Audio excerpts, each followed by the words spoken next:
নমস্কার বন্ধুরা, কেমন আছেন আপনারা সবাই? প্রত্যেকের রাশি প্রোডাক্ট রিভিউ চ্যানেলে স্বাগত জানাই। আজকে গিয়েছিলাম একটু মা বিপত্তারিণী বাড়িতে পুজো দিতে।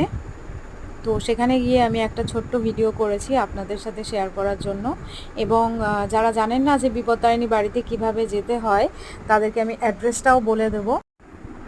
তো সোনারপুর নেমে, মানে সোনারপুর স্টেশনে নেমে যে অটোগুলো দেখবেন রাজপুরের দিকে যাচ্ছে, সেই অটোতে উঠে আপনারা বলবেন যে বিপত্তারিণী বাড়িতে যাব। তো ওনারা আপনাদেরকে সেই গলিতে নামিয়ে দেবে। সেখান থেকে আপনারা একটু হেঁটে গেলেই মন্দিরটা পেয়ে যাবেন এবং সেখানে আপনারা পুজো দিয়ে আসতে পারেন। খুব সুন্দরভাবে ওখানে পুজো হয়, পুজোর সিস্টেমটা ওখানে খুবই ভালো এবং ওখানে সব রকমের ভগবানের মূর্তি রাখা আছে।